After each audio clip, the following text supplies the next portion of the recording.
श्री कृष्ण कहते हैं, हे राजन, इस एकादशी का नाम जया एकादशी है।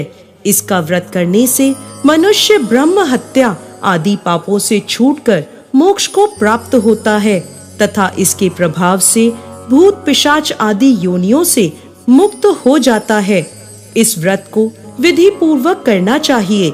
अब मैं आपको पद्म पुराण में वर्णित इसकी महिमा की एक कथा सुनाता हूँ। ध्यान पूर्वक सुनिए। कई वर्षों पूर्व स्वर्ग लोक में राजा इंद्र राज्य करते थे। उनके लोक में सभी देवगण प्रसन्न थे। परिजात पुष्पों से लदे नंदन वन में एक दिन देवराज इंद्र सोमरस का पान कर रहे थे। अप्सराएं उन्हें प्रसन्न करते हुए नृत्य प्रस्तुत कर रही थीं और कई गायक सुंदर संगीत प्रस्तुत कर रहे थे। मुख्य संगीतज्ञ चित्रसेन अपनी पत्नी मालिनी और पुत्र माल्यवान के साथ वहां उपस्थित थे। वहां एक पुष्पवती नाम की अप्सरा भी थी जो माल्यवान की तरफ आकर्षित हो गई। उन दोनों को एक दूसरे के प्रति आकर्षित देख देवराज इंद्र क्रोधित हो गए और बोले, हे मूर्ख, तुम दोनों मुझे प्रसन्न करने का आडंबर कर रहे हो, लेकिन तुम दोनों की एक दूसरे के प्रति आसक्ति मुझे स्पष्ट दिख रही है। इस भरी सभा में तुम दोनों ने मेरा अपमान किया है। मैं तुम्हें श्राप देता हूँ। तुम दोनों इसी क्षण पिशाच योनि धारण कर लोगे, पति पत्नी के रूप में मृत्यु लोक में जाओगे और वहां अपने पाप कर्मों का फल भुगतोगे। इंद्रदेव के कठोर वचन सुनकर माल्यवान और पुष्पवती अत्यंत लज्जित हुए और उसी क्षण वो दोनों पृथ्वी लोक पर हिमालय के शिखर पर पिशाच के रूप में आ गए। चारों ओर बर्फ ही बर्फ थी, ना खाने को कुछ था और ना ही पीने को।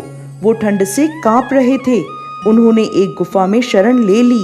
एक दिन माल्यवान ने अपनी पत्नी से कहा, ना जाने हम कौन से पाप कर्मों को भुगत रहे हैं। इस प्रकार दोनों ठंड में गुफा में बैठे रहे।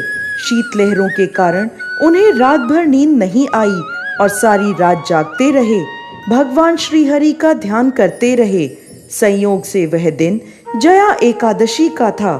उस दिन कुछ भी न खाने पीने और रात्रि जागरण करने से उन दोनों ने पिशाच का शरीर त्याग दिया और अपना दिव्य शरीर धारण कर लिया। एक दिव्य विमान उन्हें स्वर्ग ले गया।